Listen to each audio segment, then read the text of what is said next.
cara kerja atau hubungan dalam suatu perusahaan. Nah, terdapat beberapa teori-teori yang menjelaskan tentang motivasi dan kepemimpinan. Secara garis besar ada 3 teori. Yang pertama, teori motivasi klasik, itu dicetuskan oleh Frederick Taylor. Kemudian yang kedua ada teori perilaku yang dicetuskan oleh Hawthorne. Kemudian ada juga yang ketiga, teori motivasi kontemporer. Nah, untuk teori motivasi klasik itu berbicara bahwa, jadi sebelumnya mau saya tekankan lagi, kalau teori yang di sini semuanya itu hubungannya antara atasan dan bawahan, atau cakupannya di dunia kerja, jadi di perusahaan. Yang kita bahas akan spesifik di perusahaan gitu kan, karena kita kan mau mempelajari tentang bisnis. Nah, untuk yang pertama, teori motivasi klasik, dia mencetuskan bahwa uang atau imbalan merupakan faktor utama yang bisa memotivasi karyawan untuk bekerja dengan baik. Jadi intinya, orang itu mau kerja atau dia mau melakukan suatu pekerjaan itu karena tujuan utamanya adalah uang. Nah, itu teori motivasi klasik bilang seperti itu. Mungkin itu pandangan dulu kalau orang memang kerja untuk mencari uang. Saya rasa memang semua orang bekerja untuk mencari uang, tapi terkadang ada hal lain. Kenapa kok dia bekerja? Nah, ada teori-teori lain yang menjelaskannya, untuk menjelaskan lebih lanjut gitu, tidak hanya uang. Nah, kemudian berkembang yang disebut sebagai teori perilaku. Nah, teori perilaku itu menyebutkan bahwa ada kecenderungan untuk meningkatnya produktivitas. Jadi, teori ini tuh menjelaskan kenapa kok seseorang itu, kalau memang tujuannya cuma mencari uang, seharusnya dia cuma bekerja terus dapat uang, itu udah lebih dari cukup. Tapi kenapa kok orang masih tetap aja ngejar terus gitu? Kenapa kok dia selalu mengejar hal yang lebih gitu? Padahal uangnya udah lebih dari cukup gitu. Nah, ternyata di situ dijelaskan kalau ada yang namanya memang seseorang itu ingin meningkatkan produktivitasnya, dia ingin bisa produktif, dia ingin terus menghasilkan sesuatu. Nah, itu yang disebut sebagai teori perilaku. Kemudian ada juga yang teori yang lebih lanjut, yang lebih baru lagi untuk menyempurnakan teori-teori maksudnya untuk menjelaskan lebih rinci lagi. Selain dari uang, selain dari dia pingin berkarya, dia pingin memproduksi sesuatu, hal lain apa yang dicari oleh orang, kenapa dia termotivasi untuk bekerja. Nah, itu yang disebut sebagai teori motivasi kontemporer. Dia lebih baru lagi, lebih menjelaskan kenapa seseorang itu bekerja, kenapa seseorang itu mau capek-capekan cari uang. Nah, itu lebih dijelaskan lagi di teori motivasi kontemporer. Ada banyak teori motivasi kontemporer, ada banyak banget kan poinnya, dan akan saya jelaskan satu persatu, mulai dari kelanjutan dari studi Hawthorne sampai ke teori penetapan tujuan akan saya jelaskan satu persatu. Oke, saya lanjutkan ya. Yang pertama, teori hierarki kebutuhan, atau teori ini juga bisa disebut sebagai teori Maslow, karena memang yang mencetuskan adalah Maslow. Nah, teori ini bilang bahwa seseorang itu kenapa kok terus bekerja dan terus mencari sesuatu, itu karena dia ingin memenuhi atau kebutuhannya itu selalu meningkat, dan dia selalu ingin memenuhi kebutuhannya yang terus meningkat itu. Jadi ketika kebutuhan dasar harus dipenuhi, intinya kebutuhan dasar itu harus dipenuhi terlebih dahulu sebelum seseorang berusaha untuk mencapai kebutuhan pada tingkat yang lebih tinggi. Nah, di situ ya kalau bisa dilihat aja di modul gitu kan. Nah, intinya kalau itu kan ada contoh umum dan ada contoh dalam organisasi. Kalau contoh umumnya, di situ kan ada 5 tahapan ya. Yang paling dasar itu namanya psikologikal. Jadi dia ingin memenuhi kebutuhan psikologikal. Kebutuhan psikologikal itu kebutuhan dasar yang orang memang kalau mau hidup harus punya itu, yaitu sandang pangan papan. Jadi dia harus punya makanan, dia harus punya tempat tinggal, dan dia harus punya baju. Nah, itu adalah kebutuhan dasar, kebutuhan psikologis yang harus dipenuhi oleh semua orang. Itu contoh umumnya dalam kehidupan sehari-hari.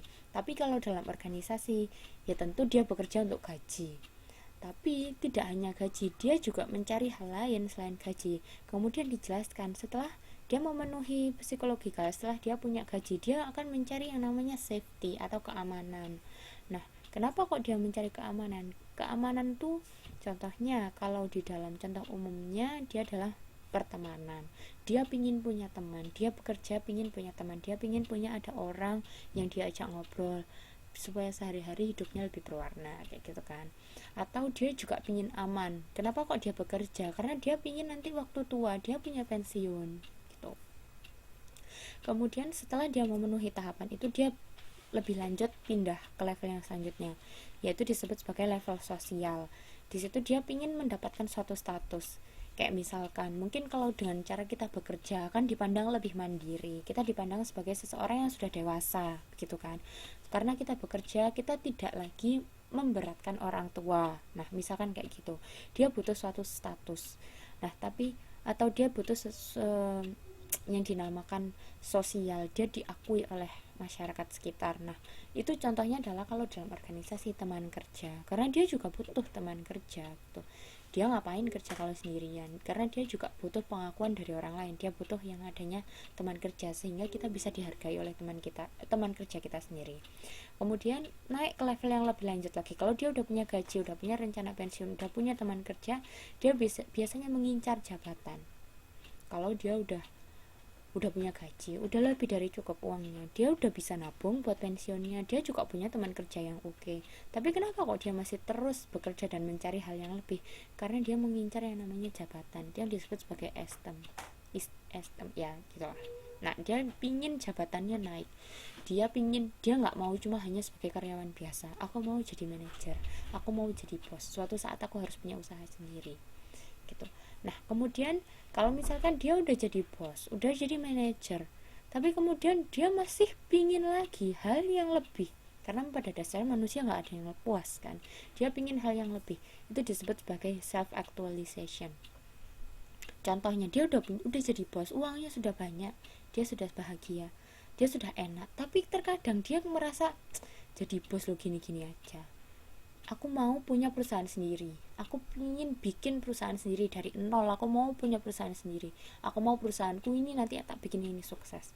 Nah, itu yang disebut sebagai self actualization. Jadi dia ingin menantang dirinya sendiri untuk lebih lagi. Nah, itu kalau dalam organisasi contohnya, dia ingin pekerjaan yang menantang. Mungkin dia bikin perusahaan sendiri, dia bosan bekerja di perusahaan orang, dia cuma ikut orang, akhirnya dia ingin bikin usaha sendiri, contohnya kayak gitu. Nah, teori ini cukup bagus, teori ini cukup oke untuk menjelaskan kenapa seseorang itu terus mau hal yang lebih. Karena di sini dia menjelaskan ada kebutuhan yang dasar yang memang harus kamu penuhi. Nah, setelah kamu penuhi hal ini, kamu harus naik lagi gitu. Teori ini cukup bagus, tapi ada kelemahannya. Misalkan contohnya kayak gini, mungkin kalau kita lapar, seharusnya kalau memang kita lapar dan kita kan harusnya makan tuh seharusnya makan sederhana pun kan bisa. Tapi ada orang yang misalkan gini, aku nggak mau makan di warteg, nanti dilihat orang aku kayak orang miskin, nggak bisa beli makanan bagus, aku makan aja deh di McD biar dilihat orang kayaknya aku bisa beli makanan mahal. Nah, di situ bukan lagi dia memenuhi kebutuhan dasar lapar, tapi karena dia ingin diakui orang lain. Di saat yang sama mungkin dia juga memenuhi kebutuhan dasarnya, karena dia lapar dia harus makan, tetapi dia juga ingin memenuhi kebutuhan yang lain. Aku ingin diakui oleh orang lain kalau aku ini punya uang gitu. Nah, teori ini kelemahannya di situ, dia nggak bisa menjelaskan hal itu. Dia menjelaskan bahwa pokoknya kalau orang lapar itu makan. Kalau misalkan dia ingin makan di tempat yang lain, ya teori ini nggak bisa menjelaskan. Kalau misalkan dia ingin di restoran yang bagus biar bisa dilihat orang dia seperti orang kaya, teori ini nggak bisa menjelaskan.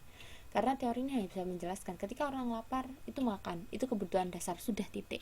Tidak ada kebutuhan yang di saat yang sama, padahal ketika kita ingin makan, kita lapar, tapi kita nggak mau dilihat miskin dan kita nggak mau makan di restoran murah, itu kita memenuhi dua kebutuhan di saat yang sama, memenuhi kebutuhan lapar dan akhirnya kita makan, dan memenuhi kebutuhan status untuk bisa dilihat oleh orang lain bahwa kita orang kaya. Nah, ini nggak bisa, di teori ini nggak bisa menjelaskan hal itu. Makanya muncullah teori baru yang untuk memperbarui dari teori hierarki kebutuhan ini. nanti akan saya jelaskan teori apa yang melengkapi